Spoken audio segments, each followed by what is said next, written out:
En el fondo de un lago de las montañas rocosas canadienses hay un naufragio. No es un barco hundido, son los restos de algo que se construyó para no hundirse nunca. Medía 18 metros, pesaba 1000 toneladas y estaba hecho de hielo. Y era solo la maqueta. El barco de verdad iba a ser 10 veces más largo, iba a pesar 2 millones de toneladas y llevaba la firma de Winston Churchill. ¿Cómo termina una idea así en el fondo de un lago, y por qué casi nadie la conoce? En los próximos minutos vas a ver cómo el ejército británico llegó a la conclusión, en serio y por escrito, de que el hielo era el material más prometedor de la guerra. Vas a ver a un futuro premio Nobel trabajando dentro de una cámara frigorífica de carne, 5 pisos bajo un mercado de Londres. Y vas a ver el disparo que casi le cuesta una pierna a un almirante en una reunión secreta. Para entender por qué alguien pensó en el hielo, primero hay que entender el agujero. La guerra entera dependía de una fila de barcos cargados de comida, de combustible y de aviones desarmados que cruzaba el Atlántico sin parar. Si esa fila se cortaba, Gran Bretaña se quedaba sin nada en cuestión de meses. Los aviones que salían de Terranova cubrían un tramo, los que salían de Irlanda del Norte cubrían el otro. Entre los dos quedaba un óvalo de océano de más de 1000 kilómetros donde ningún avión llegaba y donde un convoy estaba completamente solo, a veces durante 3 días seguidos. Los marinos aliados le pusieron un nombre que lo dice todo, el agujero negro. Ahí abajo esperaban los submarinos alemanes, en grupos de hasta 20, coordinados por radio. En marzo de 1943 hundieron más de 100 barcos aliados en cuestión de semanas. La cuenta iba tan mal que en el almirantazgo británico se discutió por primera vez algo que nadie se atrevía a decir en voz alta, que la batalla del Atlántico se podía perder. La solución evidente era un portaaviones. Un aeródromo flotante plantado justo en el medio del agujero. Pero un portaaviones se construye con acero, y el acero era exactamente lo que no sobraba. Cada tonelada que se iba en un portaaviones era una tonelada que no se iba en reponer los barcos que estaban hundiendo esa misma semana. Y ahí aparece un hombre que no era ingeniero, ni militar, ni marino. Jeffrey Piquet era periodista. Se había escapado de una prisión alemana en la Primera Guerra Mundial, había fundado una escuela experimental, había perdido una fortuna entera especulando con estaño y trabajaba en pijama desde su casa, casi siempre de noche.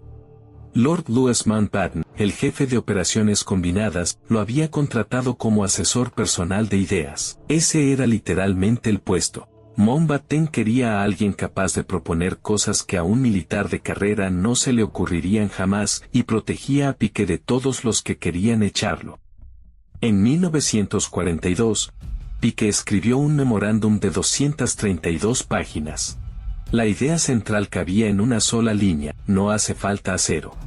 Hay un material que flota, que no cuesta nada, que se fabrica solo y del que el planeta produce millones de toneladas todos los inviernos sin que nadie mueva un dedo.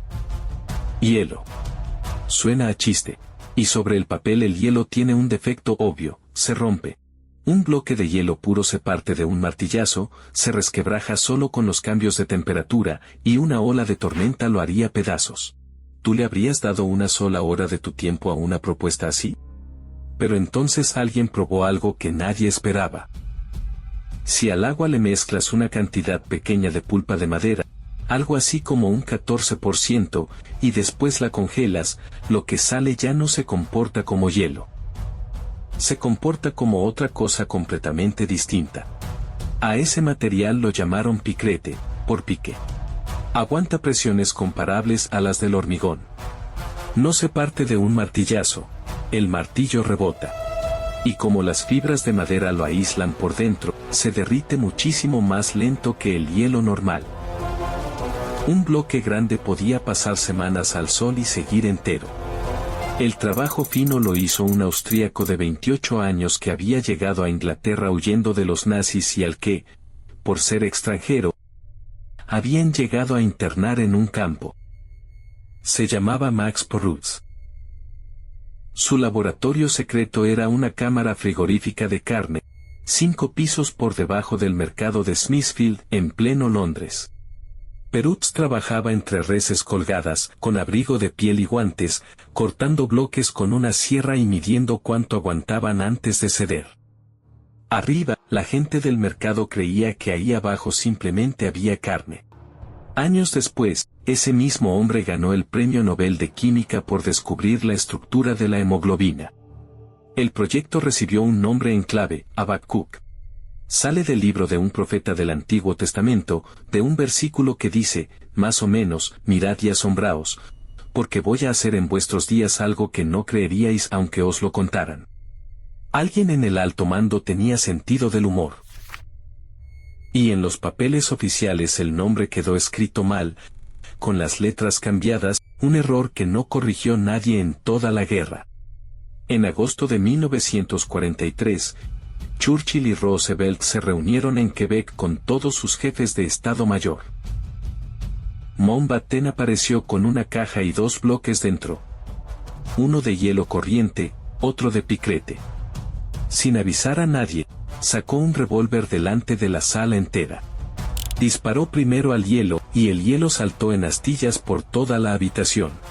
Después apuntó al picrete. La bala rebotó, cruzó la sala en diagonal y pasó rozando la pierna de uno de los almirantes. Cuentan que desde el pasillo un oficial gritó que los jefes se estaban matando entre ellos. El diseño que llegó a esa mesa era una locura de números.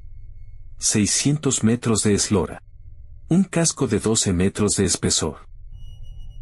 2 millones de toneladas de peso, 26 veces el mayor transatlántico de la época. Dentro llevaba hangares para 150 aviones, una red de conductos de refrigeración por todo el casco y una tripulación de miles de personas. Para que te hagas una idea, no era un barco con una pista de aterrizaje encima. Era una isla. Una isla que se movía a 7 nudos y que, si un torpedo le abría un boquete, se reparaba sola. Bastaba echar agua y esperar a que congelara. ¿Se te ocurre algún otro material que se repare solo en mitad de una batalla? Para saber si algo así podía existir había que construirlo, aunque fuera en pequeño. En el invierno de 1943 eligieron un lago escondido en las montañas rocosas canadienses, dentro del Parque Nacional de Jasper, en Alberta, el lago Patricia. Lejos de todo, congelado media parte del año y, sobre todo, lejos de cualquier avión de reconocimiento alemán. La obra la hicieron en buena parte objetores de conciencia, hombres que se habían negado a combatir y a los que el gobierno canadiense había asignado trabajo civil. Levantaron una estructura de 18 metros por 9, con paredes de bloques de picrete sobre un armazón de madera, y le pusieron dentro un motor de un solo caballo de fuerza para mantener el frío. Y funcionó. Ninguno de los hombres que trabajaron ahí supo nunca para qué era, les habían dicho que estaban levantando un depósito. El prototipo aguantó flotando todo el verano sin derretirse. La idea del hielo, sobre el agua y a tamaño real, se sostenía. Pero los ensayos empezaron a devolver también malas noticias, y no eran las que todo el mundo esperaba. Nadie contaba con esto. El problema del picrete no era que se rompiera. El problema era que fluía.